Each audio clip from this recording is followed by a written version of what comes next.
Parliament is in session, लोग परेशान हैं। एफसीआरए क्या है? ये जो सरकार है भाजपा की है, ऐसा क्या कर रही है जिससे लोग इतने परेशान हो गए? पहले कोई परेशान नहीं हुआ था। But the government wants to know what are the dollars for, what are you using this for. पैसा जो आ रहा है एफसीआरए के थ्रू, जो मिशनरी के लिए आता है, XYZ के लिए आता है, उससे जो एसेट्स क्रिएट होंगे वो गवर्नमेंट ऑफ इंडिया अपने कंट्रोल में कर लेगी।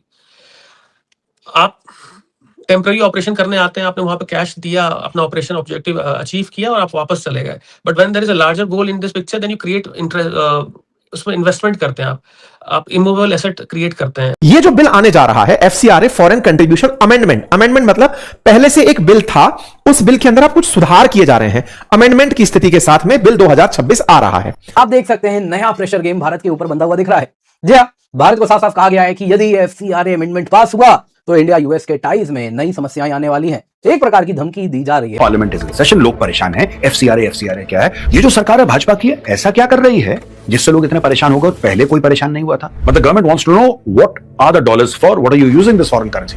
यही तो बात पूछ रही है सरकार। वो आदमी क्या कर रहा है डॉलर का, क्या नहीं कर रहा है, देश के अंदर क्या चल रहा है, कोई सेंस नहीं इस चीज का।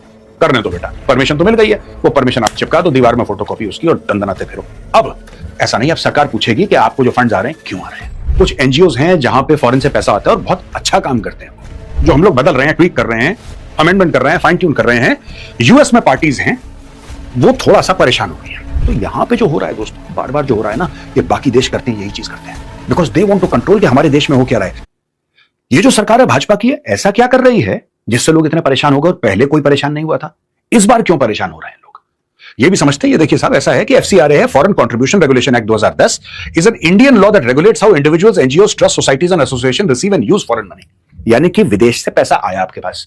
अब ये जो पूरा मामला है ना, ये देखता है कि भाई किसी के पास $100 आए। एक उदाहरण देता हूं आपको हाइपोथेटिकली। पहली चीज तो क्यों आए, आपको क्यों मिला पैसा, राइट? दूसरी चीज ये है कि साहब आपने उसको खर्च कैसे किया। उसी तरीके से डोमेस्टिकली भी होता है। तो डॉलर में इतना क्यों उछल रहे हैं लोग के साहब, ये तो गलत कर दिया। अगर अचानक से मेरे अकाउंट में कोई 50 लाख रुपए डाल देता है और मैं उसको खर्च करता हूं, तो कहीं ना कहीं मुझे कंपनी की बुक्स में जस्टिफाई करना पड़ेगा कि साहब ये जो पैसा आया है, ये आया तो आया कहां से। कुछ कागजी कार्रवाई होगी, चार्टर्ड अकाउंटेंट आएगा, फिर हमें उसके बारे में कुछ समझाना पड़ेगा ना गवर्नमेंट को। खुला खेल तो है नहीं कि गौरव आर्या की मर्जी हुई छापने लग गए अपना, ऐसा तो नहीं हो सकता। एक कानून व्यवस्था होती है और आपको उस कानून व्यवस्था के अंदर ही रहना पड़ता है। ये देखिए साहब, अब what is changing in FCRA, अब बदल क्या रहा है? जैसा मैंने आपको बताया कि एफसीआरए में सरकार यह कहती है कि ये जो पैसा, ये जो डॉलर है या विदेशी मुद्रा आपके पास आई है, अब जब आप विड्रॉ करते हैं बैंक से, तो आप विदेशी मुद्रा विड्रॉ नहीं करते, आप तो इंडियन करेंसी विड्रॉ करते हैं। कोई बैंक आपको ऐसे डॉलर तो पकड़ा नहीं देगा, unless of course you are travelling outside and you need dollars to take out of the country, that's a separate case. उसमें आपका वीजा, आपका पासपोर्ट, आपका टिकट शिकट, ये सब जाता है। लेकिन आपके पास बाहर से डॉलर आ रहे हैं, आप खर्च नहीं कर रहे, वो क्यों आ रहे हैं, कौन आपको भेज रहा है, और आप जस्टिफाई कर दीजिए। सरकार बना थोड़ा कर रही है। In fact it's good for the country if dollars come into India. It's not a bad thing, but the government wants to know what are the dollars for, what are you using this foreign currency for? यही तो बात पूछ रही है सरकार। अब ये देखिए सब proposes tighter oversight की बात है under NGOs whose FCRA registration expires, is cancelled or ceases। अब मैंने एक एनजीओ खोला और मुझे मोटी फॉरेन फंडिंग मिली, मैंने जो करना है भारत के अंदर करा, जो मर्जी में दंदनाता फिरा, राइट? मैं आपको एक एग्जांपल देता हूं दोस्तों, मैं किसी का नाम नहीं लेना चाहता यहां पे क्योंकि ये ठीक बात नहीं है। पहाड़ी इलाका है, पहाड़ी इलाका है, कौन सा इलाका मैं नहीं कह सकता, कौन, मैं नहीं, आई डोंट नो। पहाड़ी इलाका है, मुश्किल इलाका है, वहां पे भारत को रेयर अर्थ मिलता है। और आप जानते हैं कि 60% रेयर अर्थ चाइना में मिलता है पूरी दुनिया का, और 90% रेयर अर्थ को प्रोसेस करता है चाइना। ये एक हाइपोथेटिकल एग्जांपल है, आप प्लीज ये मत सोचना कि मैं आपको कोई मैसेज कन्वे करना चाहता हूं। There is no message from my side, I am just giving an example. पहाड़ों का इलाका है, वहां पे भारत को रेयर अर्थ मिलता है, और भारत को जब रेयर अर्थ मिलता है वहां पे, तो भारत जाता है वहां पे रेयर अर्थ निकालने के लिए, क्योंकि भारत को अपनी सोसाइटी के लिए, अपनी इकोनॉमी के लिए वो रेयर अर्थ मटेरियल चाहिए। दूसरी चीज है कि चाइना का जितना कंट्रोल कम हो उतना बढ़िया है। अब वही चीज आप ये देख लीजिए कि अगर भारत में तेल मिलता है, आपको भारी मात्रा में तेल मिलता है, भारत तो लाखों, जिसको कहते हैं ना thousands and lakhs of crores every year, billions upon billions of dollars Bharat खर्च करता है, अरब देशों से तेल मंगाता है, ये मंगाता है, वो मंगाता है, आपको पता है, इसमें मोटा पैसा खर्च होता है। अब होता यह है कि साहब अगर भारत में तेल का भंडार मिल जाए, सॉलिड वाला, अभी भी है तेल भारत में लेकिन कम है बहुत, भारत में एक तेल का भंडार मिल जाए बहुत ज्यादा, मतलब आप ये सोच लीजिए कि इंडिया में बिल्कुल बहुत ही ज्यादा तेल मिल गया, तेल का समंदर है वहां पे। अब अचानक उससे होगा क्या? अचानक लोग ये बोलना शुरू कर देंगे कि ये गलत है, आप यहां से तेल नहीं निकाल सकते। अगर आप यहां से तेल निकाल लेंगे तो वातावरण खराब होगा, विच इज करेक्ट, वातावरण थोड़ा बहुत खराब होगा। लेकिन ये लोग बोलेंगे कि नहीं हम धरना करेंगे या मानशन करेंगे, ये प्रेशर टैक्टिक्स होती हैं सरकार। पैसा जो आ रहा है एफसीआरए के थ्रू, जो मशीनरी के लिए आता है, XYZ के लिए आता है, उससे जो एसेट्स क्रिएट होंगे वो गवर्नमेंट ऑफ इंडिया अपने कंट्रोल में कर लेगी। आप टेम्पररी ऑपरेशन करने आते हैं, आपने वहां पे कैश दिया, अपना ऑपरेशन ऑब्जेक्टिव अचीव किया और आप वापस चले गए। But when there is a larger goal in this picture, then you create उसमें इन्वेस्टमेंट करते हैं, आप इमूवेबल एसेट क्रिएट करते हैं, उसमें आप अपना एक सीरीज ऑफ ऑफिसर्स बैठाते हैं, एक ट्रस्ट बनाते हैं, एक बॉडी बनाते हैं जो उस पूरे बॉडी को केयर करेगी। But under the new rule government of India उसको अपने अंडर ले लेगी, अगर उनको समझ आता है कि ये गलत चीज के लिए यूज किया जा रहा है दिस एंटायर इन्वेस्टमेंट, तो इनको उससे बहुत दिक्कत हो रही है। अच्छा, आप ये देखिए कि अगेन आई एम सेइंग कि हम लोग को इसको मिशनरी वाले एंगल से सिर्फ नहीं देखना चाहिए। You go back, you look into Israel, you look into UK, you look into France, at least 8 to 9 countries since 2014 have made their anti जो फॉरेन फंडिंग का जो लॉज होते हैं उनको बहुत स्ट्रॉन्ग किया इन्होंने। तो इंडिया इज नॉट कि अचानक से उठ के इंडिया ने स्टार्ट कर दिया है। उन कंट्रीज को भी दिख रहा था कि फॉरेन फंडिंग आ रही है उनके कंट्री में और रेजिम चेंज ऑपरेशन हो रहा है। तो ग्लोबल मैगजीन्स में इंडिया क्रिटिसाइज हो रहा है एफसीआरए को लेके कि फॉरेन फंडिंग रुकना चाहती है, सिविल सोसाइटी को डिसेबल करना चाहती है, वीकन करना चाहती है गवर्नमेंट। बट आप देखिए बाकी वेस्टर्न कंट्रीज में भी सेम चीज हो रहा है, सेम चीज इन द सेंस कि लॉ को स्ट्रेंथन किया जा रहा है। अनअकाउंटेड मनी आप इंडिया या किसी कंट्री में लाके उसको मिसयूज करोगे तो वो ठीक नहीं है। एंड दिस इज नॉट कि ये मोदी गवर्नमेंट है तो 10 साल बाद मानी कांग्रेस गवर्नमेंट आएगी तो सेम चीज उनपे भी तो एप्लीकेबल होगा। आपको लॉन्ग टर्म देखना पड़ेगा ना। तो गवर्नमेंट प्रेशर में थी, लास्ट पार्लियामेंट सेशन में ही इंट्रोड्यूस कर देती थी, बट वो प्रेशर में आ गई। आई डोंट नो क्या रीजन रहा। Now they are trying to bring it again. Let's hope कि इस बार प्रेशर में नहीं आए। Within the intelligence community also people are very hopeful कि इस एटलीस्ट इस चीज को ले आएंगे लोग। प्रेशर तो है नहीं लाने का।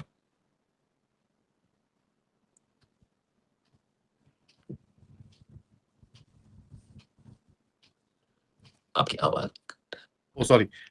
Pressure तो दिख रहा है because with something like this, the entire ecosystem will take such a jolt. It's not funny. ये मतलब this will be a body blow, यार. Absolutely. It will be a body blow. There is no question. तो government will also tread its steps very carefully. And I think I agree with you जो आपने शुरू में बोला था कि इसमें वो ज्यादा कुछ करने नहीं वाले. They unless वो last 1 या 2 दिन में लाएंगे ठा and finished. It will just be, they will not leave it for long discussions and all that stuff. Also they won't do that. No, it's not going to be. Finally एक चीज when you look at this whole protest and इसके बारे में अभी जो civil society and of course जो crackdown चल रहा है, what is the feeling right now आपके हिसाब से? Because one of the biggest things that you're seeing here is the civil society is not backing down. ठीक है? They are not. People are saying enough. We've had enough. ये चीज नहीं होगी यहाँ पर दोबारा. तो we will create a cost. अब वो लोग कर रहे हैं, government can't say anything ना. Everybody has a right to use the law. Plus जो गवर्नमेंट का क्रैकडाउन चल रहा है, 2700 FIR सुप्रीम कोर्ट में बोला भाग जाओ यहाँ से, we not ready doing anything about it. The foreign bots, social media, ये वो everything is just there is just so much happening right now. So what's the feeling right now and करना क्या है? What is the end goal? A couple of things, as I said कि the mindset is कि अब इस level का protest Delhi में नहीं होना चाहिए और नहीं होने दिया जाएगा। To ensure that they are working on the background, they have started analysing foreign funding of certain individuals, certain groups which जो बैकग्राउंड में काम कर रहे थे, जो कुछ PR कंपनीज हैं, they had reached out to me also to clarify कि आप बताओ, हम लोग उसमें हमारा नाम नहीं था, बट ठीक है गवर्नमेंट उसमें अपना कर रही है। तो government is on the right path right now. उन्होंने उस चीज को डिफ्यूज कर दिया, वो खत्म हो गया chapter. Now they have gone कि अब इसके पीछे कौन कौन था, किसने किसने किस लेवल पे कंट्रीब्यूट किया कि ये चीज रिपीट ना हो। ये जो बिल आने जा रहा है एफसीआरए फॉरेन कंट्रीब्यूशन अमेंडमेंट मतलब पहले से एक बिल था, उस बिल के अंदर आप कुछ सुधार किए जा रहे हैं। अमेंडमेंट की स्थिति के साथ में बिल 2026 आ रहा है। अब ये एफसीआरए होता क्या है? फॉरेन कंट्रीब्यूशन रेगुलेशन एक्ट, यानी कि भारत में कोई व्यक्ति संगठन द्वारा प्राप्त विदेशी दान, धन और संपत्ति को कंट्रोल करने वाला अधिनियम। इसके तहत बस ध्यान यह रखा जाता है कि देश में आ रहा विदेशी योगदान भारत की संप्रभुता, आंतरिक सुरक्षा, इन किसी भी चीजों को प्रभावित ना करे। एफसीआरए एक्ट का जो असल उद्देश्य है वो यही कि विदेशी धन तो आए लेकिन उसमें प्रॉपर ट्रांसपेरेंसी हो, देश की सॉवरेनिटी का यानी संप्रभुता का उसमें ख्याल हो और डेमोक्रेटिक तरीके से अकाउंटेबिलिटी लाई जाए। अब ये विदेशी चंदा आता कहां से है, होता क्या है? तो कई बार विदेशों की सरकारें, विदेशी कंपनियां, विदेशी कई ट्रस्ट, अंतरराष्ट्रीय संगठन, विदेश में रहने वाले किसी व्यक्ति वो अपना पैसा, सामान या सिक्योरिटी, आर्थिक सहायता के रूप में जब डोनेट कर रहे होते हैं तो उसे विदेशी अंशदान कहते हैं। इसके तहत कौन कौन ले सकता है पैसा? तो उसमें एनजीओज ले सकते हैं, ट्रस्ट ले सकते हैं, कुछ सोसाइटी या सेक्शन 8 में अधीन कंपनीज ले सकती हैं, धार्मिक या चैरिटेबल संस्थाएं ले सकती हैं, कुछ शैक्षणिक संस्थाएं ले सकती हैं, सामाजिक और सांस्कृतिक संगठन ले सकते हैं। और वो जब रजिस्ट्रेशन ले लेते हैं, क्योंकि विदेशी फंड लेने के लिए आपको भारत सरकार के पास पहले रजिस्ट्रेशन कराना होता है और वो रजिस्ट्रेशन 5 साल के लिए ही वैलिड होता है कि साहब मैं 5 साल के लिए ये आपसे रजिस्ट्रेशन कि साहब मैं आपको बता रहा हूं कि मैं फला फला जगह से फंडिंग ले रहा हूं या फिर मैं विदेशी फंडिंग लेना चाहता हूं, ये मेरी डिटेल्स हैं, आप इन्हें चेक कर सकते हैं। इसके लिए बाकायदा सरकार ने बीच बीच में कई सुधार किए हैं, जैसे इन सभी जितनी भी एनजीओ ट्रस्ट जो विदेशी फंडिंग लेते हैं इनको दिल्ली के अंदर ही एसबीआई में एक अकाउंट खोलना मैंडेटरी है कि आप एसबीआई के अंदर अकाउंट खुलवाएंगे, ठीक है। एनीवे, तो फिर ये वाली चीज 5 साल में मैंडेटरी होता है। अब कौन नहीं ले सकता? तो उसमें कोई सांसद या विधायक फंडिंग नहीं ले सकता, चुनाव लड़ने वाला कोई उम्मीदवार नहीं ले सकता, कोई राजनीतिक दल नहीं ले सकता, कोई न्यायाधीश नहीं ले सकता, सरकारी कर्मचारी नहीं ले सकता, चुनाव आयुक्त नहीं ले सकता, इवन समाचार या न्यूज चैनल्स जो चल रहे हैं या करंट अफेयर्स की जो जानकारी दे रहे हैं उसके भी मालिक या संपादक वो भी इस तरह का पैसा नहीं ले सकते। क्यों नहीं ले सकते? क्योंकि हो सकता है कि आपको फंडिंग देकर के देश में माहौल बदलने का प्रयास करवाया जा रहा हो। तो सरकार अब क्या लेकर आ रही है? तो देखो साहब, ये जो कानून है ना जिसके बारे में आप बात कर रहे हैं, ये 1976 में आया था, लेकिन इस कानून में अब जो परिवर्तन 2026 में आ रहा है, मतलब कि लगभग 50 साल बाद जो परिवर्तन आ रहा है, इसमें कुछ नए फ्रेमवर्क जोड़े जा रहे हैं। आसान भाषा में कहूं तो 3 बड़ी चीजें इस बार सरकार लेकर आ रही है। नंबर 1 कि आप 5 साल बाद अगर अपना रिन्यू नहीं करवा पाए रजिस्ट्रेशन, तो ऐसे में जो एसेट बनाए हैं, जो संपत्ति बनाई है आपने इस धन से, वो किसी डेजिग्नेटेड अथॉरिटी को दे दी जाएंगी। आसान भाषा में और कहूं तो आपने अगर फंडिंग से कोई बहुत बड़ा अस्पताल बना लिया या कोई आपने मंदिर बना लिया या चर्च बना ली या कोई भी आपने समाज कल्याण के लिए चीज बनाई, अगर आपने उस फंडिंग का ब्यौरा नहीं दिया, अगले 5 साल में अपडेट नहीं कराया, तो वो उठ करके डेजिग्नेटेड अथॉरिटी जो सरकार ने बनाई होगी अकॉर्डिंग टू लॉ, उसके अधीन चला जाएगा। नंबर 2 हां, लेकिन अगर आप रिन्यू करा लेते हैं तो फिर से वापस आपके पास आ जाएगा, ये भी प्रावधान है। नंबर 2 आपके अपने जहां पर एनजीओ चला रहे हैं आप, उसमें कंट्रीब्यूशन के लिए जब फंडिंग आ रही है, आपके पास कोई भी विदेशी नागरिक उस फंड को हैंडल नहीं करेगा, मतलब देश में कोई विदेशी नागरिक आसान भाषा में नौकरी नहीं करेगा। दूसरा पॉइंट इसके अंदर यह रखा गया है। ये 2 मेजर पॉइंट यहां पर रखे गए हैं जिनको ध्यान में रखते हुए सरकार इस बात को बहुत तेजी से लेकर आगे बढ़ रही है, ठीक है। आगे इसके अंदर मतलब कुछ इस तरह के प्रावधान जोड़ने का प्रयास किया गया है कि अगर आपके साथ कोई भी मतलब इस तरह की हरकत होती है कि आपके पास विदेशी अंशदान आ रहा है, तो आपको उसको रेगुलेटेड तरीके से लेकर चलना है। अमेंडमेंट बिल हो सकता है इस हफ्ते पास हो जाए, लेकिन उसके पहले एडी चोटी की जोर अगर आप देखें तो अमेरिका की ओर से लगाई जा रही है, जिसमें आप देख सकते हैं नया प्रेशर गेम भारत के ऊपर बनता हुआ दिख रहा है। जी हां, भारत को साफ साफ कहा गया है कि यदि एफसीआरए अमेंडमेंट पास हुआ तो इंडिया यूएस के टाइज में नई समस्याएं आने वाली हैं। एक प्रकार की धमकी दी जा रही है। और इतना ही नहीं, एफसीआरए बिल जिसमें कहीं भी किसी धर्म मजहब का नाम नहीं है, वो एफसीआरए बिल जो कहीं से भी किसी पर्टिकुलर रिलीजन, मेजॉरिटी, माइनॉरिटी कहीं से पॉइंट आउट ही नहीं करता है, उस एफसीआरए बिल को जो कि पूर्ण रूप से सेक्युलर है, उसको क्रिश्चियन विरोधी बताया जा रहा है कि क्रिश्चियनिटी पर हमला कर रहा है भारत। इस प्रकार की दोस्तों वाहियात बातें यदि आप देखें तो अमेरिका की ओर से आ रही हैं। और जो क्रिश्चियन लॉ मेकर्स हैं, क्रिश्चियन कॉज ग्रुप को सपोर्ट करने वाले लॉ मेकर्स हैं, वो इस प्रकार का कॉकस बना चुके हैं। और यूएस कांग्रेसमैन ने भारत को चेतावनी दी है कि इंडिया यूएस टाइज इफेक्ट हो रहा है। ये जो नया एफसीआरए अमेंडमेंट है, ये क्रिश्चियनिटी पर हमला है। जी हां, आप देख सकते हैं रिपब्लिकन राइली एम मूर, उन्होंने लिखा है कि एफसीआरए अमेंडमेंट जो हो रहा है, इसके साथ चर्चेस का जो प्रॉपर्टी है वो सरकार ले लेगी, इसके सिवा ये क्रिश्चियंस पर हमला है। आप देख सकते हैं। तो क्या एग्जैक्टली ये कह रहे हैं उसको जानेंगे। साथ ही साथ क्या इस अमेंडमेंट में ऐसा है जिस वजह से इतना ज्यादा अमेरिकन मिशनरी नेटवर्क्स अगर आप देखें तो प्रताड़ित हो रहे हैं? क्यों ऐसा लग रहा है? आप देख सकते हैं काफी ज्यादा यूएस से प्रोटेस्ट हो रहा है एफसीआरए अमेंडमेंट के खिलाफ। वैसे ही आप देख सकते हैं लॉ मेकर्स, क्या डेमोक्रेट्स क्या रिपब्लिकन, सभी यूनाइटेड हैं। तो कहीं ना कहीं ये एफसीआरए अमेंडमेंट का बहुत ज्यादा विरोध यूएस की ओर से हो रहा है। तो आखिरकार ये यूएस मिशनरी नेटवर्क क्यों इतने ज्यादा प्रभावित हो रहे हैं? तो क्या पिछले 40 से 50 सालों में ऐसा हुआ है जिससे यूएस मिशनरी नेटवर्क इतने प्रभावित है? क्यों वो इतने डरे हुए, इतने सहमे हुए हैं, उसको भी जानेंगे। साथ ही साथ दोस्तों यहां पे एक केस स्टडी भी आपको दिखाऊंगा कि कैसे एफसीआरए को हमने टाइमली अमेंड नहीं किया, जो अब तक अमेंड नहीं हुआ है, उस वजह से कैसे लूपहोल बन रहा है और किस प्रकार से आपको एक एग्जाम्पल के साथ हम एक एनजीओ की बात करेंगे कि वो कैसे आज सारा करप्शन सब कुछ करने के बाद आज वापस पूरे भारत में रन हो रहा है, जस्ट बिकॉज ये अमेंडमेंट सही समय पे नहीं हुआ। रिपब्लिकन कांग्रेसमैन राइली मूर ने कहा कि देखिए इंडिया का एफसीआरए अमेंडमेंट बिल एक अटैक है क्रिश्चियंस के ऊपर, बायलैटरल टाइज इससे प्रभावित हो जाएंगे इंडिया यूएस के यदि भारत ने इसे पास कर दिया।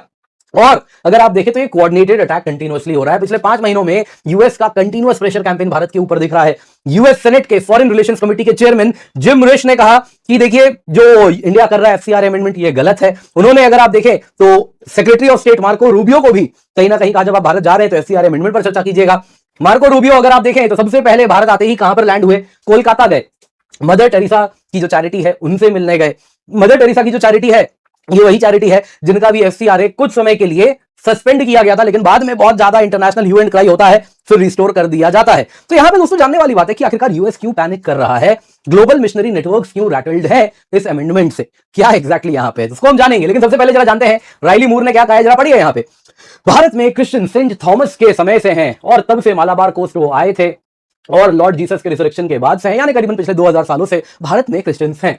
इतना पुराना क्रिश्चियन इतिहास है भारत का, लेकिन फिर भी parliament foreign contribution regulation amendment rules को अमेंड कर रहा है जिससे गवर्नमेंट चर्चेज रिलीजियस चैरिटीज को ले सकती है। ये क्लियर अटैक है क्रिश्चियंस के खिलाफ। यदि ये बिल प्रोसीड किया तो ये मेजर कंसर्न होगा भारत यूएस के संबंधों में। जी हाँ, अटैक ऑन क्रिश्चियनिटी ये कह रहे हैं। दोस्तों ये कौन है आपको बता देता हूं, ये वेस्ट वर्जीनिया से आते हैं, रिपब्लिकन है, ट्रंप के खास बताए जाते हैं। इन्होंने अपना पूरा का पूरा वोट बैंक ही बिल्ड किया है ग्लोबल क्रिश्चियन परसिक्यूशन कॉज पर, जिसमें ट्रंप ने इन्हीं को डेजिग्नेट किया था। और जब आपको याद होगा वो नाइजीरिया में इस्लामिक मिलिटेंट्स जो क्रिश्चियंस को सो कॉल्ड मार रहे थे टारगेटेड तरीके से, हालांकि नाइजीरिया की सरकार मना कर रही थी, लेकिन वो कॉज को यही आगे बढ़ाए थे। ट्रंप के गो टू पर्सन है। अमेरिका में ट्रंप की पार्टी के एक एमपी हैं, रिले मोए, उन्होंने भारत के एफसीआर यानी फॉरेन कंट्रीब्यूशन रेगुलेशन एक्ट के नए अमेंडमेंट बिल पर बड़ा सवाल उठाया। उन्होंने इसे सीधे तौर पर क्रिश्चियन कम्युनिटी से जोड़ दिया और यहां तक बोल दिया है कि इसे इंडिया यूएस के रिश्तों पर असर पड़ सकता है। अब चक्कर ये है कि इस नए बिल में सरकार ने रूल रखा है, अगर किसी एनजीओ, ट्रस्ट या चैरिटी का एफसीआरए लाइसेंस कैंसिल हो जाता है या एक्सपायर हो जाता है तो उनके पास जो फॉरेन फंडिंग से बनी प्रॉपर्टी या एसेट है उन्हें सरकार अपने कब्जे में ले। बिल में ये भी कहा गया कि अगर वो कोई पीरियड प्लेस है तो उसकी रिलीजियस आइडेंटिफाई बचाई जाए।